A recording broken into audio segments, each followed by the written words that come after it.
दोस्तों, नियोजित शिक्षकों को राजकर्मी के दर्जे का बेसब्री से इंतजार है।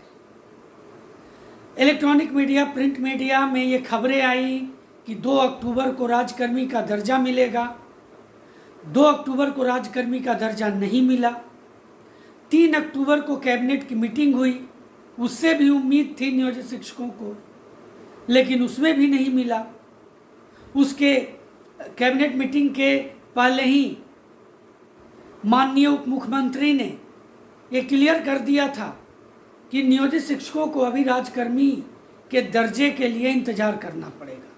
इस पर जो चीज़ होगी वो मुख्यमंत्री करेंगे, जो भी आगे प्रक्रिया होगी। दोस्तों, न 2 अक्टूबर न 3 अक्टूबर। एक बात और कही गई थी, अगर मीडिया की माने तो, कि दुर्गा पूजा के पहले नियोजित शिक्षकों को राजकर्मी का दर्जा मिलेगा। तो प्रश्न यह है कि 2 अक्टूबर और 3 अक्टूबर को तो नहीं मिला। अभी दुर्गा पूजा में लंबा समय है, कम से कम 15 से 20 दिन बाकी है। इस हिसाब से क्या इस ड्यूरेशन में नियोजित शिक्षकों को राजकर्मी का दर्जा मिल सकता है? इसके पीछे एक तर्क है, उस पर हम लोग बात करेंगे। और अगर इसमें भी देर होगा तो कब तक इंतजार करना पड़ सकता है? क्योंकि मैं ऐसा इसलिए कह रहा हूं कि नियोजित शिक्षक इंतजार करने में उन्होंने महारत हासिल कर ली है और उनका जो सब्र है वो कभी टूटता नहीं है। वो हमेशा इस आस में रहते हैं कि उन्हें ये चीज़ें प्राप्त होंगी, और बहुत सी चीज़ें प्राप्त भी हुई हैं। दोस्तों, आज इसी पर हम लोग चर्चा करेंगे कि दुर्गा पूजा के दौरान मिलने की क्या संभावना है, और अगर उस समय नहीं मिलता है तो नियोजित शिक्षकों को राजकर्मी के दर्जा के लिए कब तक इंतजार करना पड़ सकता है। बहुत ही महत्वपूर्ण वीडियो है, आपको अंत तक देखना चाहिए। और एक बात मैं यहाँ पर और क्लियर कर दूँ, ये मेरी व्यक्तिगत राय है। इसमें मैं अगर ये दावा करूँ कि नहीं ऐसा होगा तो ये गलत होगा। मैं जो भी बातें कर रहा हूँ एक संभावना के आधार पर कर रहा हूँ। हो सकता है बहुत से शिक्षकों को ये बातें अच्छी ना लगे, तो मैं खेद प्रकट करता हूँ। तो चलिए इसके बारे में पूरे डिटेल से समझते हैं। चैनल पर नए हैं तो सब्सक्राइब जरूर कर लें।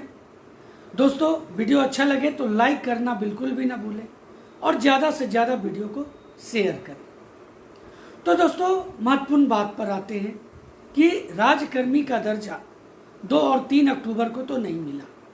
एक बातें जो कही गई थी कि ये दुर्गा पूजा के बिफोर मिल सकता है। तो दोस्तों, इसकी संभावनाएं क्या हैं, इसी पर हम लोग चर्चा कर रहे हैं। तो देखिए, जैसा कि आप जानते हैं कि बीएड धारकों को 1 to 5 में शामिल करने के लिए सरकार सुप्रीम कोर्ट में एसएलपी दायर कर चुकी है, जिस पर सुनवाई 9 अक्टूबर को होने जा रही है। तो दोस्तों, अगर एक बार एसएलपी जो बिहार सरकार ने दायर किया है सुप्रीम कोर्ट में बीएड डिग्री धारकों के लिए, अगर उसके सरकार के पक्ष में फैसला आती है तो 1 to 5 का रिजल्ट बीएड डिग्री धारकों के साथ निकाल दिया जाएगा। अगर पक्ष में फैसला नहीं आती है तो हो सकता है सिर्फ डीएलएड वालों के लिए ही रिजल्ट जारी हो।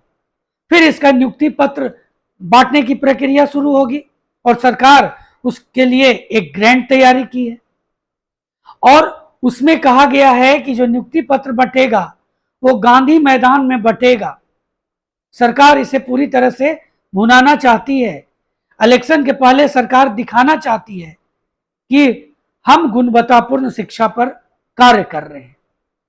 2 अक्टूबर का दिन सरकार ने भुना लिया है अपने बड़े प्रोजेक्ट जाति आधारित गणना के आंकड़ों को सार्वजनिक करके। और अब नियोजित शिक्षकों के राजकर्मी का दर्जा जो मुझे समझ में आता है, जैसा कि माननीय मुख्यमंत्री ने 15 अगस्त को अपने अभिभाषण में कहा था कि एक बार बीपीएससी से जो बहाली हो रही है वो पूरी हो जाने दीजिए, फिर आपको सरकार से जोड़ने का हम प्रयास करेंगे। तो यही चीजें सामने नजर आ रही है। और जिस तरह से माननीय उप मुख्यमंत्री श्री तेजस्वी यादव का बयान जो सामने आया था, उससे भी ये समझ में आ गया था कि जो भी चीजें होंगी वो माननीय मुख्यमंत्री के द्वारा ही होगी।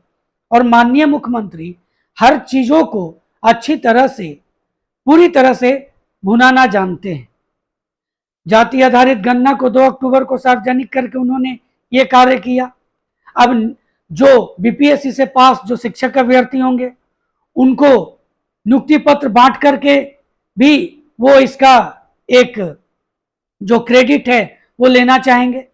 फिर नियोजित शिक्षकों को राजकर्मी का दर्जा देकर के भी एक क्रेडिट लेना चाहेंगे। तो अगर मैं जो मुख्य बात आपके बीच में रखना चाह रहा हूं कि देखिए 16 अक्टूबर तक जो सब रिजल्ट आ जाता है, उसके बाद जैसा कि आप जानते हैं कि 9th से लेकर के 12 तक डीबी हो चुका है, डॉक्यूमेंट वेरिफिकेशन हो चुका है, 1 to 5 का नहीं हुआ है, अब उनका होगा। तो ये नियुक्ति प्रक्रिया में लंबा समय लग सकता है, क्योंकि बांटने की जो प्रक्रिया हो रही है उसमें मैं बता रहा हूं। तो अगर नियोजित शिक्षकों को राजकर्मी का दर्जा देना होगा तो रिजल्ट के बाद भी दिया जा सकता है। और इसमें जो मीडिया की तरफ से कहा जा रहा था कि दशहरा के पहले, वो बातें हो सकती है। अगर ऐसा नहीं हुआ तो ये लंबा खींच सकता है। फिर आप निश्चित जान लीजिए कि बीपीएससी से जो पास शिक्षक अभ्यर्थी होंगे उनको नियुक्ति पत्र देने के उपरांत ही नियोजित शिक्षकों को राजकर्मी के दर्जे की घोषणा हो सकती है। देखिए, नियोजित शिक्षक बहुत ही निराश हैं और निराश होना भी चाहिए। बार बार इस तरह की बातें जब सामने आई कि राजकर्मी का दर्जा मिलेगा मिलेगा और नहीं मिला तो निराश होना स्वाभाविक है।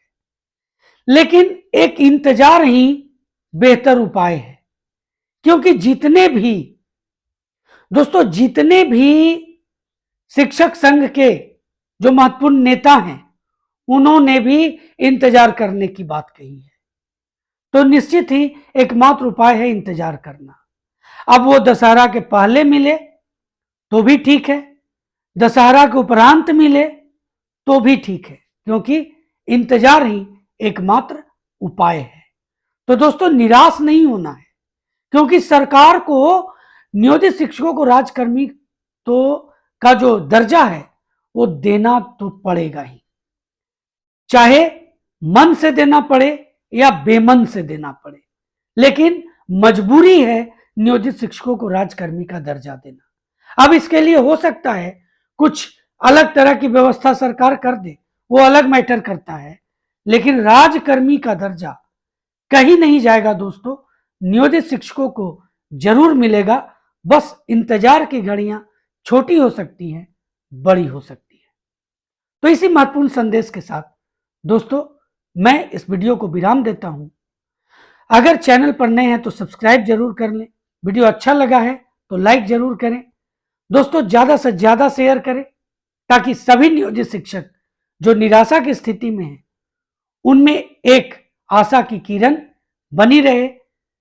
इसी संदेश के साथ मिलते हैं अगले वीडियो में, तब तक के लिए जय हिंद।